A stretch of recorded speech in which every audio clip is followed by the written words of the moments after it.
Good morning students. आज की अपनी इंग्लिश की फर्स्ट क्लास और बेसिक से स्टार्ट करेंगे अपन, ठीक है, जीरो लेवल से बिल्कुल। ओके, तो बात करते हैं अपने आज इंग्लिश की। बताइए इंग्लिश क्या चीज़ है?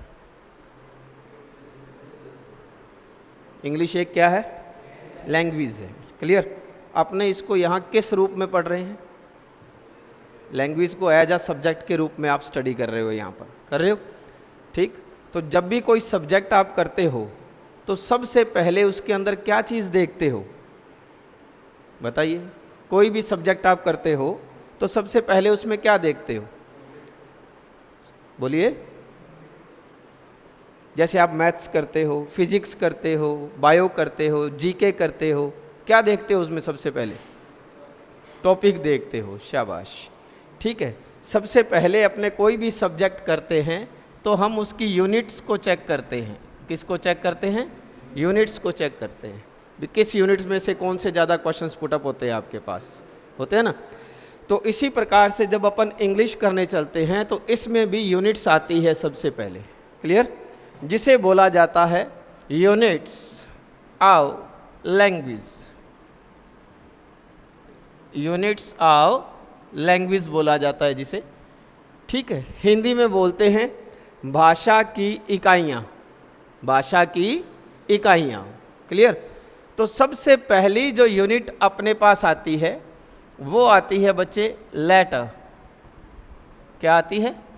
लेटर। क्लियर? बताइए लेटर किसे कहते हैं? पत्र को कहते हैं। That's right. लेकिन अपन बात किसकी कर रहे हैं? यूनिट्स ऑफ लैंग्वेज की बात कर रहे हैं, भाषा की इकाइयों की बात कर रहे हैं। तो इसमें जो शब्द आया अपने पास लेटर, इस शब्द का अर्थ होता है अपने पास अक्षर या वर्ण। क्या होता है? अक्षर या वर्ण। आपकी बात भी सही है कि इस लेटर का अर्थ पत्र भी होता है। लेटर का अर्थ पत्र भी होता है। बेटा सीधा बैठ, ऐसे नहीं। That's good. क्लियर? लेटर का अर्थ पत्र भी होता है। जब बात करते हैं अपने यूनिट्स ऑफ लैंग्वेज की, उसमें लेटर नाम का शब्द आता है तो उसका अर्थ होता है अक्षर या वर्ण। इसका अर्थ और क्या बताया आपने? पत्र। तो अपने पत्र कब कहेंगे इसको? जब बात करेंगे अपने कंपोजिशन पार्ट की। कौन से पार्ट की? कंपोजिशन पार्ट की। कंपोज, कंपोज से क्या बना? कंपोजिशन बना। कंपोज का मतलब क्या होता है?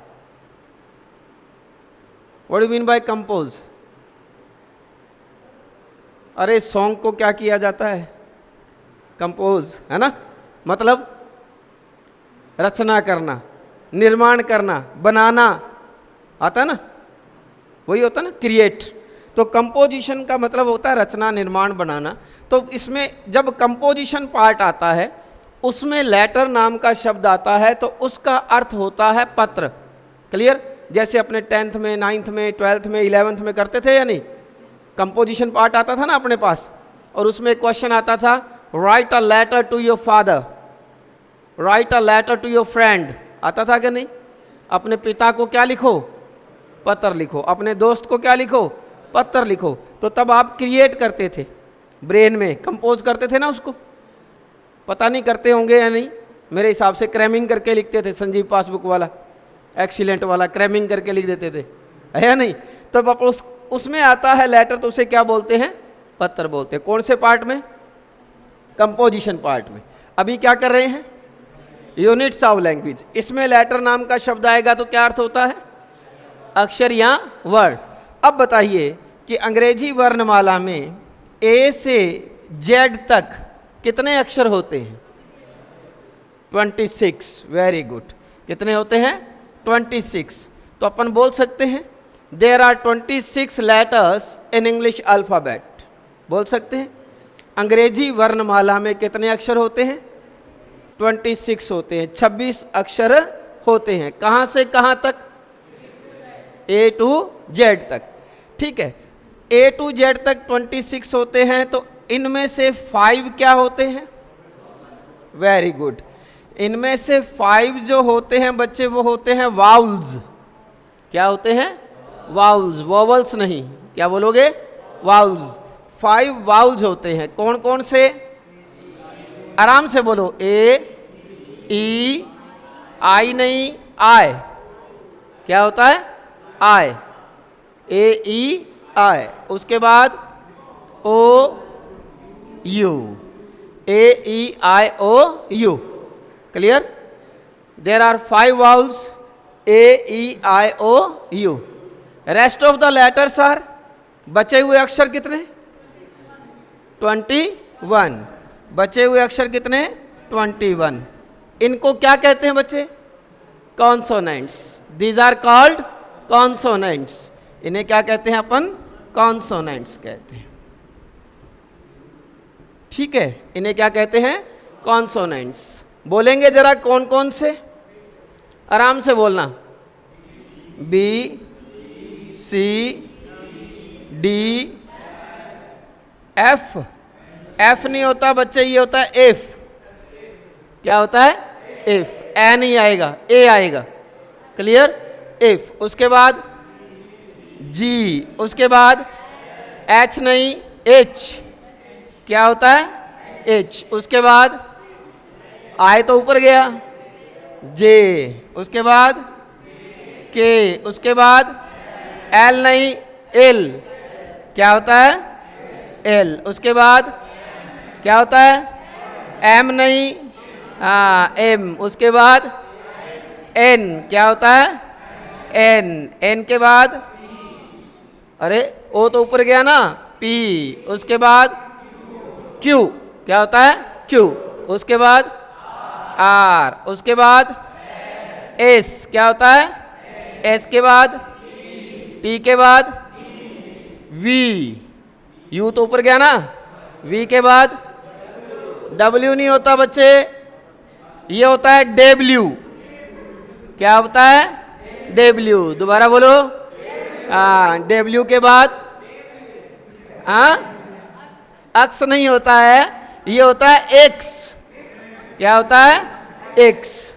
देखो ABCD भी नहीं आ रही अपन को, क्या करोगे? हैं? ये होता है एक्स। लेबोरेटरी पे गए हो कभी? ब्लड टेस्ट करवाने के लिए गए होंगे, एक्सरे करवाने के लिए गए होंगे। वो बेचारा बड़े अक्षरों में बाहर लिखता है इस तरह से, एक्स, और फिर क्या लिखता है? रे। है ना? लिखता है कि नहीं? और नीचे हिंदी में और लिखता है ताकि समझ में आ जाए क्या बोलना है। तो इसका उच्चारण क्या लिखता है नीचे? वो ऐसे एक्स लिखता है कि नहीं लिखता? और उसके बाद इसका रे लिखता है, लिखता है ना? हाँ, तो इसका उच्चारण क्या हुआ फिर? एक्स नहीं, एक्स। क्या हुआ? हाँ। उसके बाद वाई। उसके बाद जेड। क्या हुआ? जेड। ये हमारा सही प्रोनाउंसिएशन है इंग्लिश लेटर्स का। ये क्यों बताया मैंने आपको? ये क्यों बताया बच्चे? नो डिस्कशन नहीं। क्यों बताया? ताकि आप आर्टिकल का टॉपिक करोगे, उसमें इंडेफिनेट आर्टिकल फिलअप करोगे, ए और एन। वो किस बेस पे होता है? साउंड बेस पे होता है कि नहीं होता? ध्वनि पे होता है कि नहीं? तो वाउल साउंड आएगी, कॉन्सोनेंट साउंड आएगी, तभी लगाओगे ना आप, नहीं तो चूक जाओगे। अगर अपना उच्चारण सही नहीं हुआ, उच्चारण समझते हो ना, प्रोनाउंसिएशन, अगर अपना प्रोनाउंसिएशन सही नहीं है, उच्चारण सही नहीं है, तो उसका मीनिंग भी क्या आएगा फिर? गलत आएगा कि नहीं आएगा? किसी ने सही कहा है ना कि गलत को गलत कहना गलत है। एम आई राइट? क्या बोला मैंने? गलत को गलत कहना गलत है। सही बोल रहा हूं ना? हाँ, आप आते हो जल्दी से, सर गलत हो गया। गलत नाम का शब्द ही नहीं है, गलत हो गया। समझ में आ रही है बात? तो उसी तरह से हमारा उच्चारण भी क्या होना चाहिए? सही होना चाहिए। Is it clear?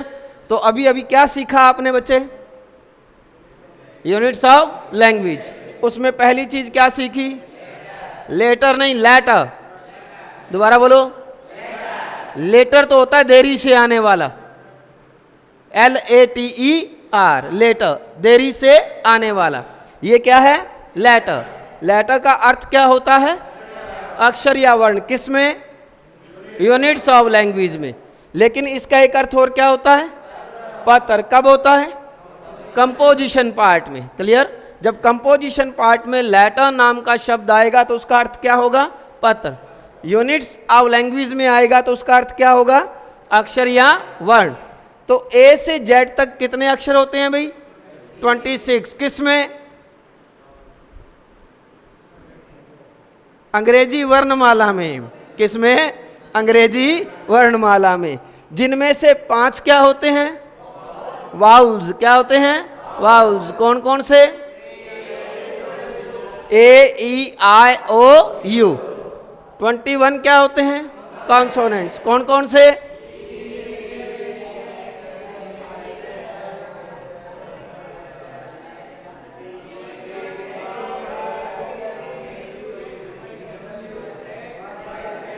ऐसे बोलोगे ना तो रिकॉर्डिंग सही नहीं होगी।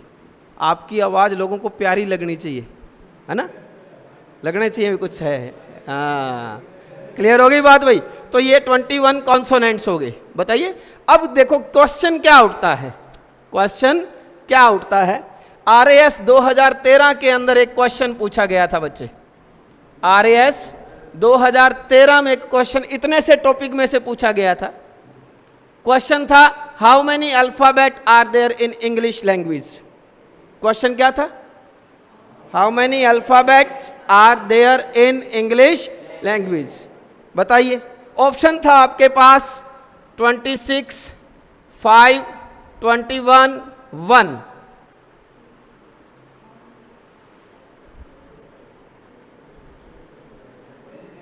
क्या हुआ? 26। क्या हुआ? 26। सभी ने यही आंसर दिया था और वो रॉन्ग था। क्लियर?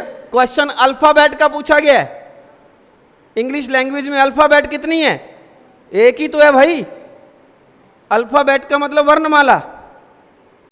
वर्णमाला तो एक ही है। उस वर्णमाला में अक्षर कितने हैं? 26। तो इसका आंसर क्या था? 1। क्लियर होगी बात? जल्दबाजी में बच्चे गलत करके आए थे इसको। ठीक है ना? तो छोटे छोटे क्वेश्चंस हैं, ध्यान रखना इनका। क्लियर? अब आप मुझे ये बताइए, चले आगे? समझ में आ रहा है अच्छे से? स्पीड ज़्यादा तो नहीं है? Very good. अब आप मुझे ये बताइए ए से लेकर जेड तक कितने अक्षर हैं? 26 है या नहीं? बताइए ए से जेड तक जितने भी अक्षर हैं इनका क्या अर्थ होता है, क्या मीनिंग होता है? बताइए मुझे। ए मीन्स क्या होता है? बी मीन्स क्या होता है? सी मीन्स क्या होता है? डी मीन्स क्या होता है? A means, B means, C means, D means नहीं होता। You are wrong. मैंने मीनिंग पूछा है बच्चे इनका, आप तो स्पेलिंग क्रिएट कर रहे हो। ए फॉर एप्पल होता है ना कि ए मीन्स एप्पल होता है। ये कोई जरूरी नहीं है ए फॉर एप्पल हो। A for apple, A for X, A for aeroplane, A for attitude, कुछ भी हो सकता है ना। B for ball, B for boy, B for bat, B for behaviour, कुछ भी हो सकता है ना। C for cat, C for chair, C for character, कुछ भी हो सकता है ना। तो फिर मीनिंग तो नहीं हुआ ना। ए का मीनिंग क्या हुआ, बी का क्या हुआ, सी का क्या हुआ, डी का मीनिंग क्या हुआ, ये बताइए। ध्यान है? शाबाश। देखिएगा तब अपन बात करते हैं। देयर इज नो मीन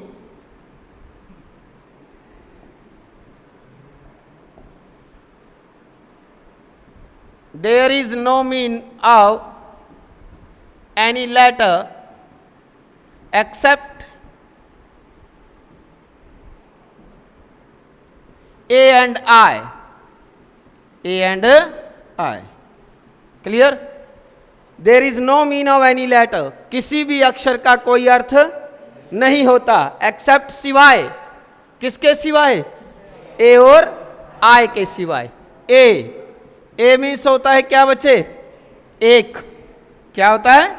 एक। आई मीन्स क्या होता है बच्चे? मैं। होता है या नहीं? इसके अलावा किसी भी अक्षर का कोई अर्थ नहीं होता। क्लियर? Is it clear? अब क्वेश्चन ये उठता है कि यदि इनका कोई अर्थ नहीं है, इनका कोई अर्थ नहीं है, मीनिंग नहीं है, तो ये क्या काम आते हैं?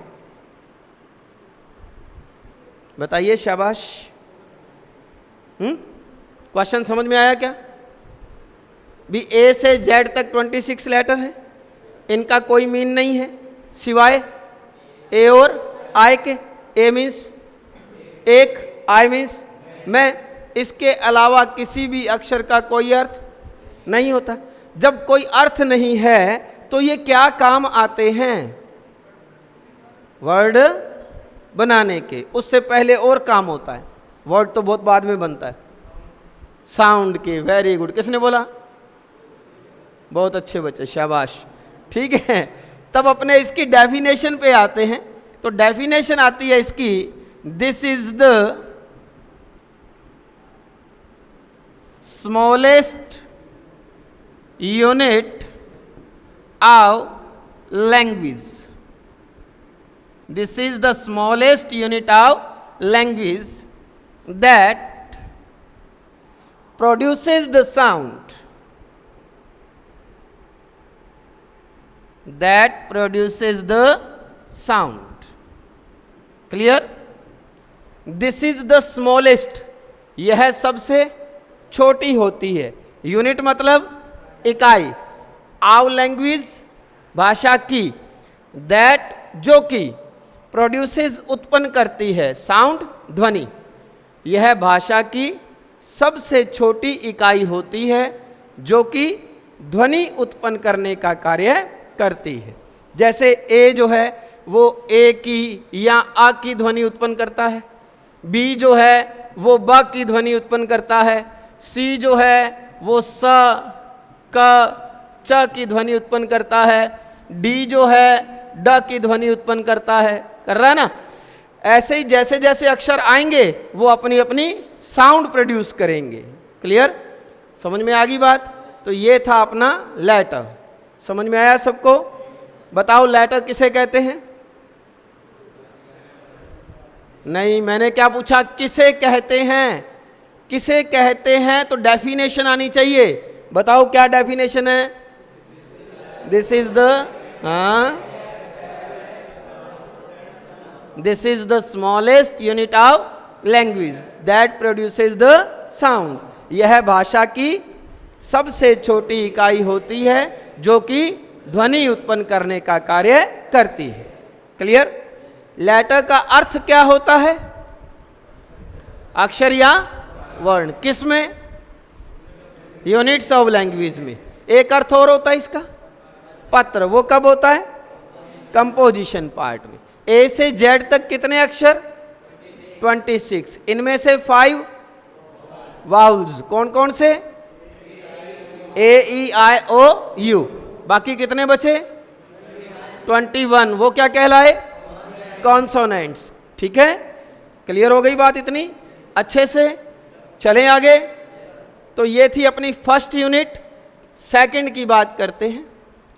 सेकंड जो यूनिट आती है अपने पास वो आती है वर्ड। क्या आती है बच्चे? वर्ड। क्लियर? क्या अर्थ होता है इसका? शब्द। क्या अर्थ होता है इसका? शब्द। किसे कहते हैं बच्चे शब्द? वर्णों के जोड़ को, मेल को। मेल कैसा? सार्थक, जिसका कोई अर्थ हो। क्लियर? तो इसकी डेफिनेशन क्या बनेगी फिर? The meaning, the meaningful combination, the meaningful combination of letters is called a word. Clear? Meaningful का मतलब अर्थपूर्ण, कॉम्बिनेशन का मतलब मेल, ऑफ लेटर्स अक्षरों का, इज कॉल्ड कहलाता है, अ वर्ड एक शब्द। अक्षरों के सार्थक मेल को शब्द कहते हैं। फॉर एग्जाम्पल मैंने यहां पर लिखा B plus O plus Y equal to, boy नहीं बच्चे, बॉय। इक्वल टू क्या होता है? बॉय। क्लियर? मारवाड़ी में बोलते हो ना, बॉय छोरो है पकड़ लियो, वही होता है ये बॉय। क्या होता है? बॉय। मतलब देखो अपन लोग क्या करते हैं, डिक्शनरी यूज करते हो सभी? करते हो? फोन वाली?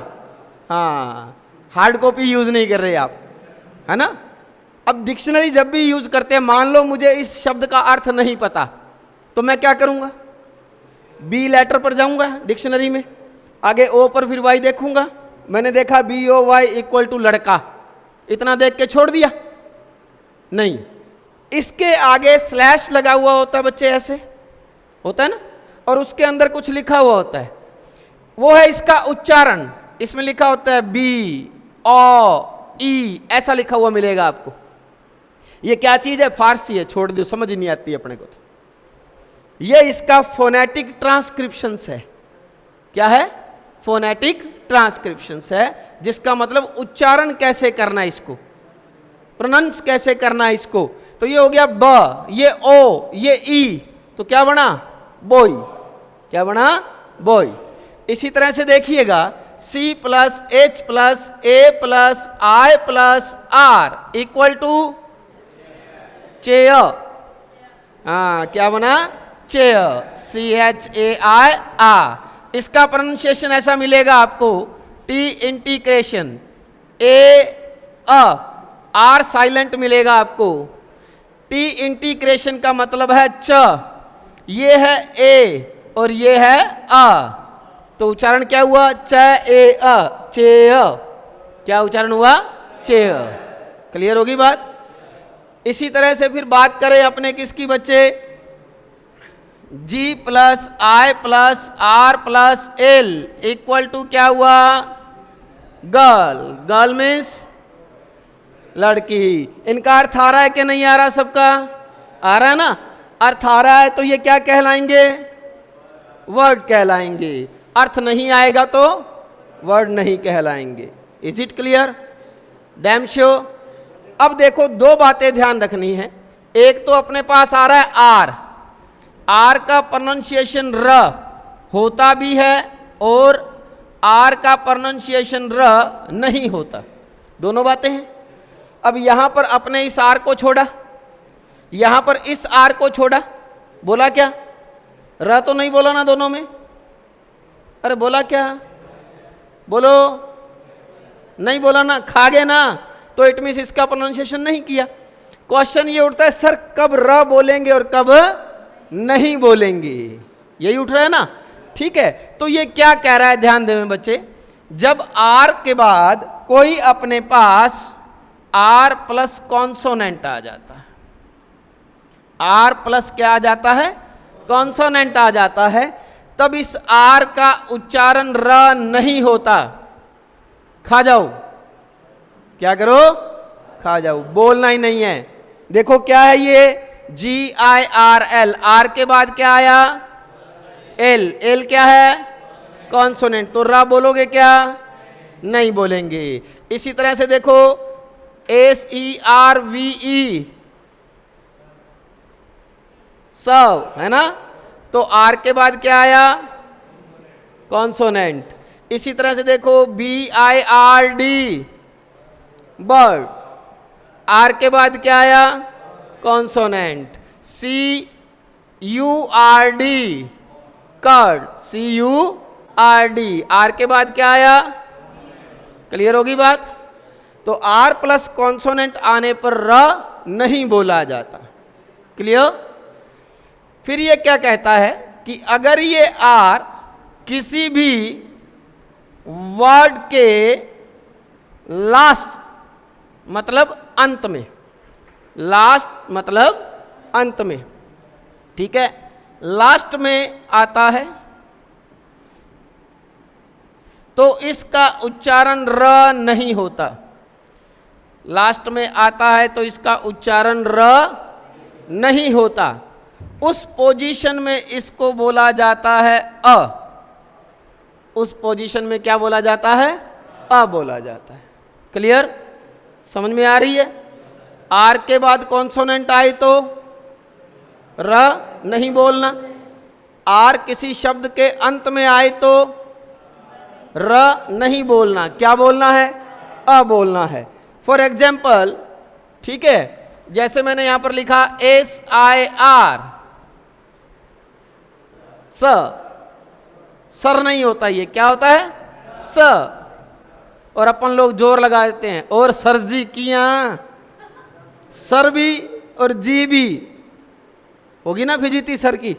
सर तो ये होता है ना यही। हाँ, अपन जोर लगाते हैं, ठीक है। तो ये क्या है? स। क्लियर हो रही है बात या नहीं हो रही भाई? जैसे देखो CHAIR, आर कहाँ गया?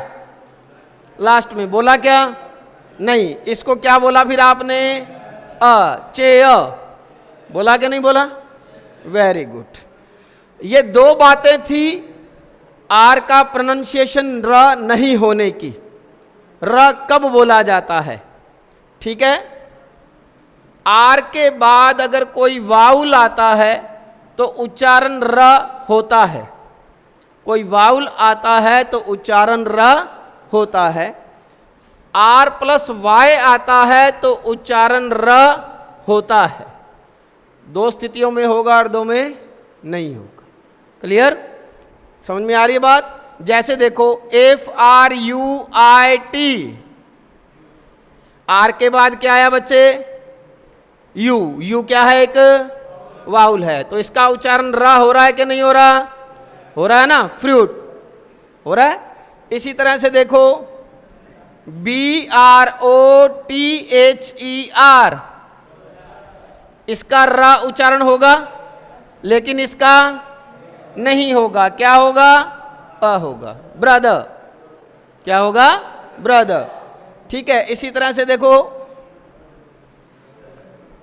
क्लियर होगी बात ये फ्रूट की और ये ब्रदर की। इसी तरह से बात करें TRY, ट्राई, आर के बाद क्या आया?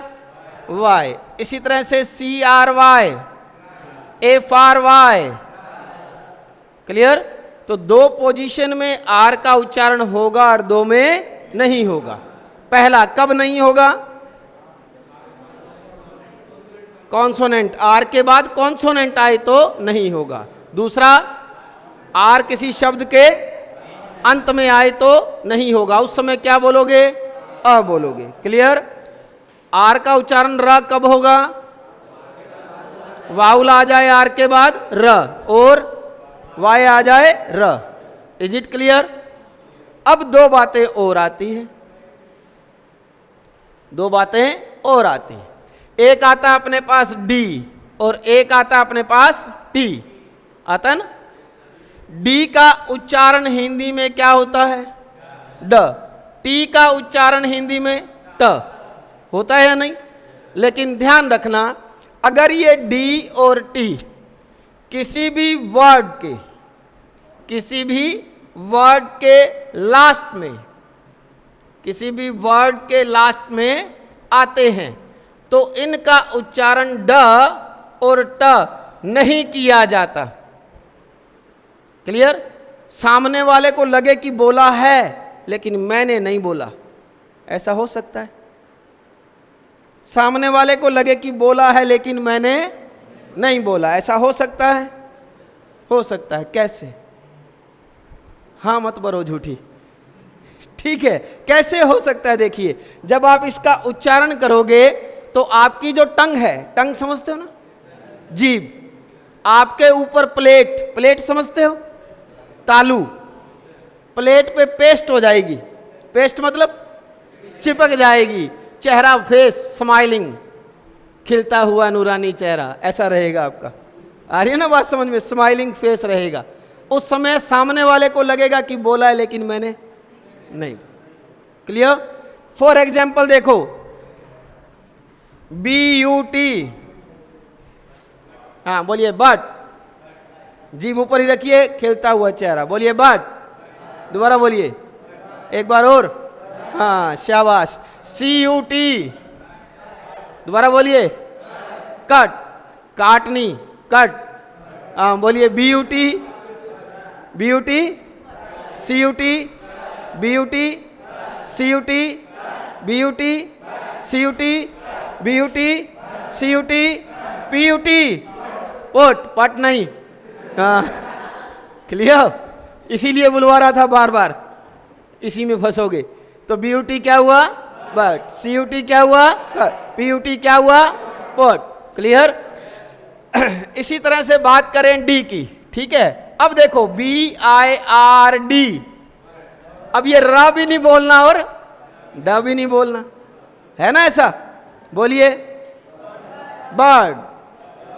और की आवाज लगाकर डी को ऊपर ले जाइए, बोलिए बर्ड। दोबारा बोलो, एक बार और बोलो, वेरी गुड। CURD, कर्ड, बोलिए, दोबारा बोलिए, वेरी गुड। CARD, काट। हाँ, बागड़ी में कहते हैं काट तिरकन के है, हाँ तो बोलो काट, दोबारा बोलो। हाँ, तो उच्चारण समझ में आया? डी का उच्चारण क्या होता है, टी का उच्चारण क्या होता है? लेकिन ये कहाँ आए? किसी भी शब्द के लास्ट में आए तो इनका उच्चारण ड और ट नहीं किया जाता। सामने वाले को लगे बोला है लेकिन मैंने नहीं बोला, ऐसी पोजीशन कैसी होगी? हमारी जीभ कहाँ चली जाएगी?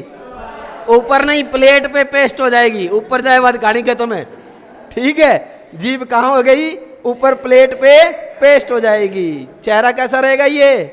हाँ, खिलते हुए। ओके, तो ये थी आपका वर्ड बच्चे। कितनी चीजें सीखी अभी? पहली लेटर, पहली लेटर किसे कहते हैं? अरे भाई किसे कहते हैं? डेफिनेशन दीजिए। This is the smallest unit of language that produces the sound. Clear? A से जेड तक कितने अक्षर? 26। इनका कोई अर्थ नहीं होता सिवाय ए और आई के। ए मीन्स एक, आई मीन्स इसके अलावा किसी भी अक्षर का कोई अर्थ, ठीक, अर्थ नहीं होता तो क्या काम आते हैं? साउंड प्रोड्यूस करने के काम आते हैं। क्लियर? ठीक। सेकंड थिंग क्या सीखी आपने? वर्ड। वर्ड किसे कहते हैं? अक्षरों के सार्थक मेल को, मेल नहीं सार्थक मेल, जिसका कोई अर्थ निकलता हो उसे क्या कहते हैं? अपने वर्ड कहते हैं। क्लियर? Is it clear? फिर आपने सीखा र। र का उच्चारण र कब होता है और कब नहीं होता? आर का, आर प्लस कॉन्सोनेंट आए तो र होगा, आर प्लस वाई आए तो होगा। होगा क्या? सही बोल रहा हूं? शाबाश। आर प्लस कॉन्सोनेंट आए तो नहीं होगा, नहीं होगा। आर किसी के लास्ट में चला जाए तो नहीं होगा। क्या बोलोगे? अ बोलोगे। ठीक। आर प्लस वाउल आए तो र होगा, आर प्लस वाई आए तो र होगा। डी और टी किसी शब्द के लास्ट में आए तो इनका उच्चारण ड और ट नहीं होगा। सामने वाले को लगे बोला है लेकिन मैंने नहीं। ऐसी पोजीशन जीभ प्लेट पे पेस्ट हो जाएगी। क्लियर? चलिए नेक्स्ट थर्ड थिंग की बात करते हैं। अब इंपॉर्टेंट चीज आती है आपके पास बच्चे, जो कि है सेंटेंस। क्या आता है? सेंटेंस। क्या अर्थ होता है इसका बच्चे? वाक्य। किसे कहते हैं वाक्य? शाबाश, शब्दों के सार्थक मेल को वाक्य कहते हैं। Very good. डेफिनेशन क्या बनेगी? The meaningful. आप तो बोल दोगे ना?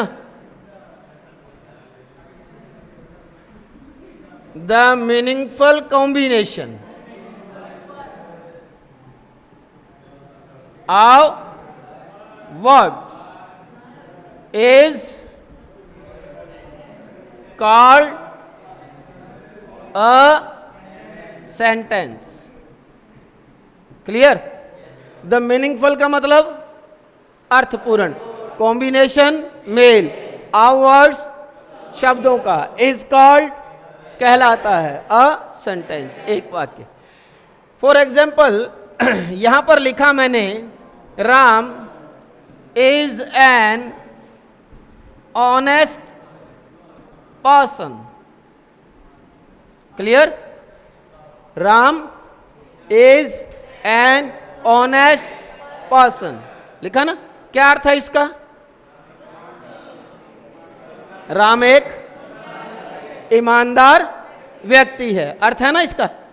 अब मैंने क्या मिलाए? वर्ड्स, शब्दों का मेल करवाया। मेल कैसा हुआ? सार्थक मेल हुआ, जिसका अर्थ निकल रहा है, इसलिए यह क्या कहलाएगा? सेंटेंस, वाक्य कहलाएगा।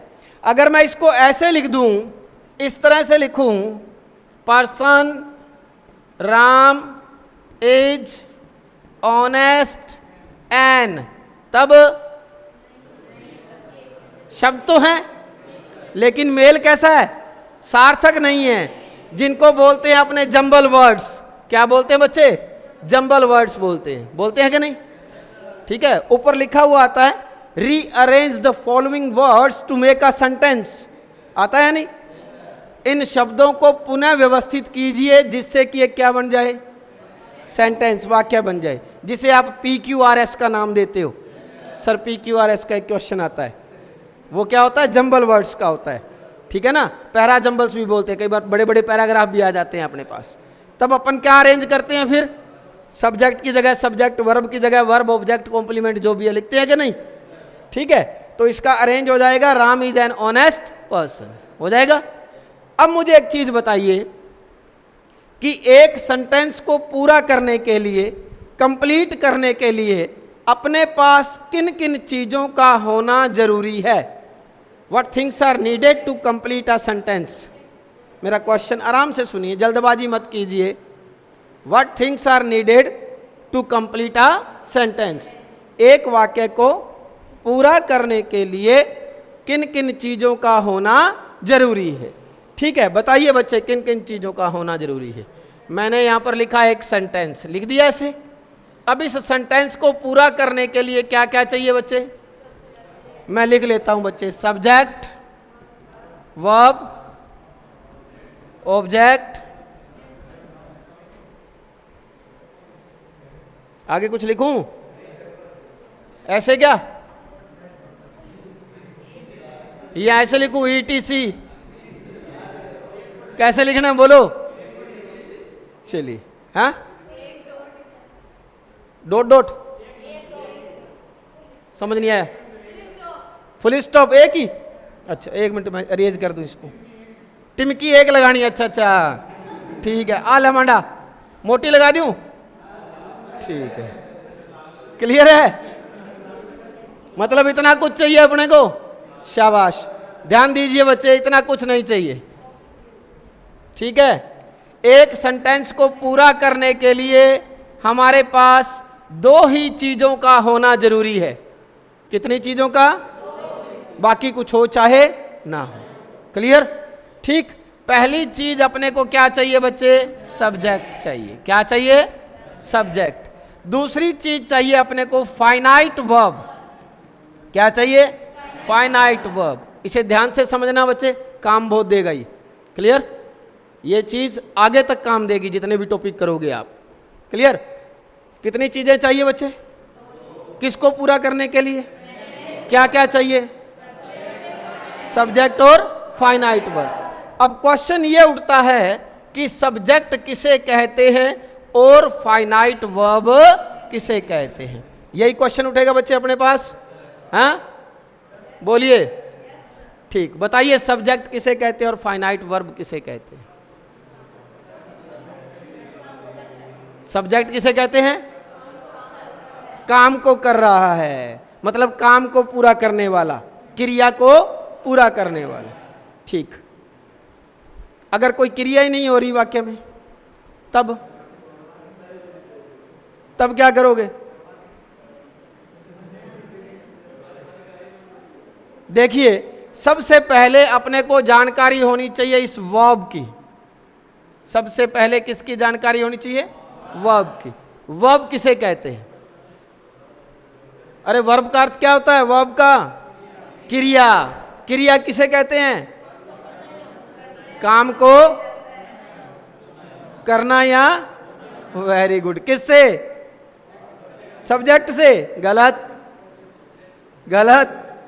देखो हिंदी में भी नहीं आ रही क्रिया की परिभाषा। अरे छोटी सी बात साथ में जोड़नी है आपने। क्या जोड़नी है? वे शब्द, ये लिखना है, वे शब्द जिनसे, हाँ, तो वे शब्द जिनसे किसी काम का करना या होना पाया जाता है उन्हें क्या कहते हैं बच्चे? वर्ब कहते हैं। क्लियर हो रही है बात? अगर शब्द ही नहीं होगा तो कैसे पहचानोगे कि ये वर्ब है, एडजेक्टिव है, नाउन है, प्रोनाउन है? शब्द सही पहचानेंगे ना। तो इसलिए डेफिनेशन में क्या जोड़ो? वे शब्द जिनसे किसी कार्य का करना या होना पाया जाता है क्या कहलाते हैं बच्चे? हाँ, वे वर्ब क्रिया कहलाते हैं। क्लियर होगी बात? इंग्लिश में बात करें तो the word which does something और have something is called verb. The word वह शब्द विच डज समथिंग जिनसे किसी कार्य का करना और हैव समथिंग होना पाया जाता है इज कॉल्ड कहलाते हैं वर्ब क्रिया। क्लियर? हिंदी में बड़ी अच्छी पहचान है। ऐसे शब्द के लास्ट में आपको मिलेगा ये वाला क्या? ना ना ना ना ना ना ना ना ना। गाना सुना है ना? ना ना ना ना जरूर आएगा हिंदी में। हिंदी में लास्ट में क्या आएगा? ना ना ना ना। उठना, बैठना, रोना, सोना, धोना, पीना, नाचना, गाना, हंसना, खेलना, कूदना, पीटना, क्या आ रहा है लास्ट में? ना ना ना ना। तो सभी क्या हुए? वर्ब हुए, ना ना नहीं हुए। सभी क्या हुए? वर्ब क्रिया हो गई। लेकिन इंग्लिश में पहचान नहीं है बच्चे इनकी। इंग्लिश में पहचान नहीं है। इंग्लिश का क्या करना पड़ेगा? हिंदी ट्रांसलेट। जैसे प्ले, प्ले मीन्स खेलना, ना आ रहा है कि नहीं आ रहा? जैसे वॉश, वॉश मीन्स धोना। जैसे वीप, वीप मीन्स रोना। जैसे लाफ, लाफ मीन्स हंसना। जैसे रीड, रीड मीन्स पढ़ना। और टीच, टीच मीन्स पढ़ाना। सबके लास्ट में क्या आ रहा है? ना ना ना ना। सभी क्या हुए? वर्ब हुए, क्रिया हुए। Is it clear? क्लियर? अब आओ सब्जेक्ट किसे कहते हैं। अब आइए आप सब्जेक्ट की बात करते हैं बच्चे। सब्जेक्ट किसे कहते हैं? आपने पहली डेफिनेशन बताई, वह शब्द जो क्रिया को पूर्ण करता है, क्रिया को पूर्ण करता है, वह क्या कहलाता है भाई? हाँ, वह सब्जेक्ट कहलाता है। हाँ, कर्ता कहलाता है, सब्जेक्ट कहलाता है। पहली डेफिनेशन तो ये होगी भी वर्ब होगी वाक्य के अंदर। देखो हमारे पास जो वर्ब है ना बच्चे, वो दो तरह से चलती है, ध्यान रख लेना। वर्ब दो प्रकार से चलती है। एक तो होती है एक्शन, एक तो होती है एक्शन वाली वर्ब, और दूसरी कौन सी होती है बच्चे? नॉन एक्शन वाली वर्ब होती है। दूसरी कौन सी होती है? नॉन एक्शन वाली। एक्शन वाली वर्ब जिसमें क्रिया हो रही है, और नॉन एक्शन वाली में क्रिया नहीं होती। तो पहली डेफिनेशन तो होगी एक्शन की, जिसमें क्रिया हो रही हो, क्रिया को पूरा कर रहा हो। दूसरी डेफिनेशन क्या हुई? नहीं कर रहा हो। Very good. वाक्य का वह शब्द जिसके बारे में, जिसके बारे में कुछ कहा गया हो, कहा गया हो, ठीक है, या यूं भी बता सकते हो जिसके बारे में कुछ कहा गया हो, बताया गया हो, ठीक है, बताया गया हो या लिखा गया हो, लिखा गया हो, वह क्या कहलाता है बच्चे? वह सब्जेक्ट कहलाता है। वह सब्जेक्ट कहलाता है। क्लियर होगी बात? ठीक। जैसे एक एग्जांपल लिखा आपने, birds are flying, birds are flying, लिखा क्या नहीं? पक्षी उड़ रहे हैं। अब इसमें फ्लाई एक्शन हो रहा है कि नहीं हो रहा? तो वर्ब कौन सी हो गई? एक्शन वाली। कौन सी हो गई? एक्शन वाली वर्ब हो गई। इस एक्शन को पूरा कौन कर रहा है? एक्शन को पूरा करने वाला बर्ड्स कर रहा ना। पूरा करने वाला शब्द क्या कहलाया बच्चे? सब्जेक्ट कहलाया कि नहीं कहलाया? ठीक है। फिर अपनों ने एक एग्जाम्पल लिखा, Rahul is a dancer. Rahul is a dancer. Rahul क्या है भाई? एक डांसर है। अब वाक्य के अंदर इज वर्ब होगी कि नहीं होगी? हो गई। क्या एक्शन हो रहा है वाक्य में? नहीं हो रहा ना, क्रिया तो नहीं हो रही ना। तो ये वर्ब कौन सी हुई बच्चे? नॉन एक्शन वाली। कौन सी हो गई? नॉन एक्शन वाली। जब क्रिया नहीं हो रही तो फिर सब्जेक्ट कैसे ढूंढे? अब बताओ, वाक्य का वह शब्द जिसके बारे में कुछ कहा गया हो। बताओ किसके बारे में कहा गया? किसके बारे में बताया गया? किसके बारे में लिखा गया? राहुल के बारे में।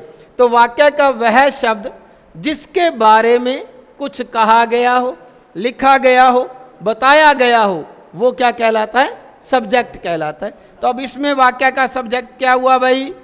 राहुल हो गया। Is it clear? सब्जेक्ट की definition clear? Subject find out कर लोगे? कर लोगे किससे? वर्ब से। वर्ब कितनी थी? कौन सी? एक्शन और नॉन एक्शन। एक्शन वाली में क्या होता है? एक्शन को पूरा करने वाला सब्जेक्ट। नॉन एक्शन में क्या होगा? जिसके बारे में कुछ कहा गया हो, लिखा गया हो, बताया गया हो, वो सब्जेक्ट होता है। क्लियर? अब आ जाओ आप फाइनाइट वर्ब पर। चले आगे? चलें भाई? तैयार हो? गुड। अब बात उठती है फाइनाइट वर्ब की। किसकी बात उठती है? फाइनाइट वर्ब किसे कहते हैं बच्चे? किसे कहते हैं भाई? ठीक, देखिए, ऐसी वर्ब जो वाक्य में आए हुए सब्जेक्ट या टेंस के अनुसार, वाक्य में आए हुए सब्जेक्ट या टेंस के अनुसार अपनी फॉर्म चेंज कर लेती है, अपना रूप बदल लेती है, अपनी फॉर्म चेंज कर लेती है। ठीक है? वह क्या कहलाती है भी? वह फाइनाइट वर्ब कहलाती है। Is it clear? Finite verb किसे कहते हैं बताइए?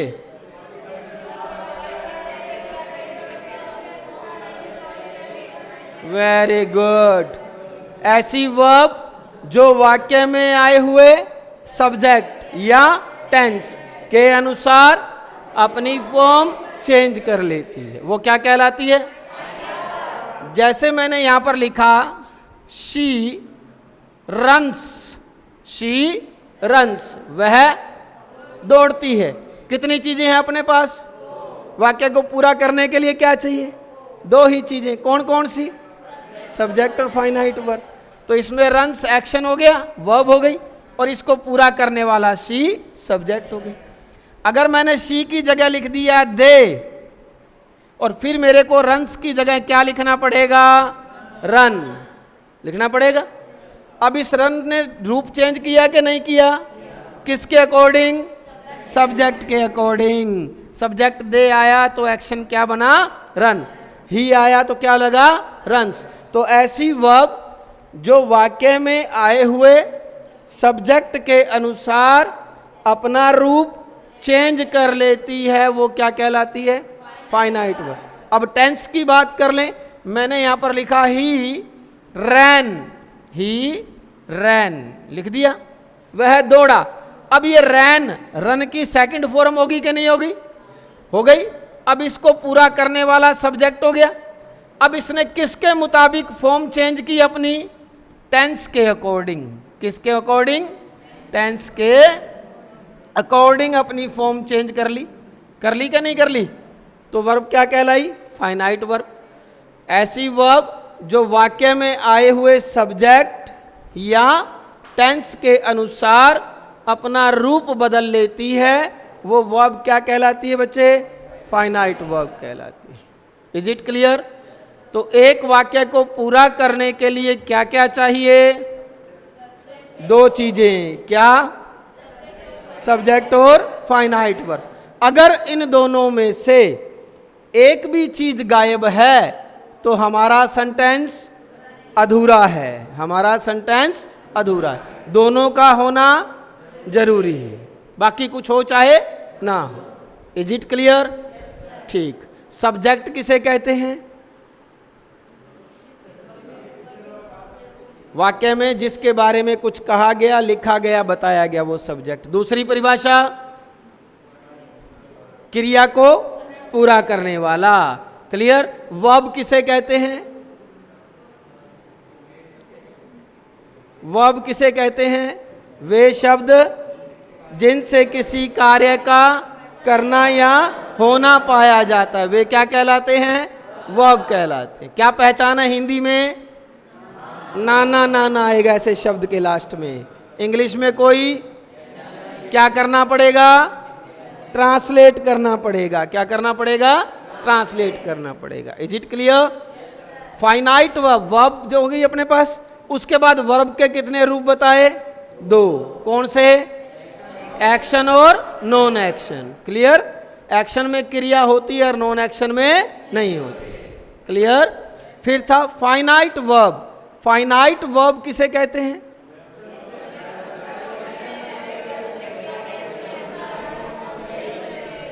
वेरी गुड, ऐसी वर्ब जो वाक्य में आए हुए सब्जेक्ट या टेंस के अनुसार अपना रूप चेंज कर लेती है, वो क्या कहलाती है, फाइनाइट। इतना क्लियर हुआ सबके, कोई डाउट, पक्का?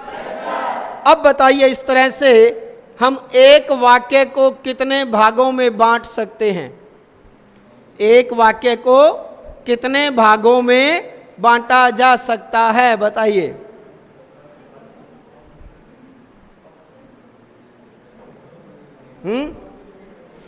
देखो फिर नोट में आता है अपने पास, at least a sentence can be broken up into two parts. At least a sentence can be broken up into two parts. आखिरकार हम एक वाक्य को दो भागों में बांट सकते हैं। अब वो दो भाग कौन से हो गए भाई, यहां पर मैंने लिखा क्या, सेंटेंस। अब इसके दो भाग कौन से हुए, पहला पार्ट तो क्या हो गया, सब्जेक्ट।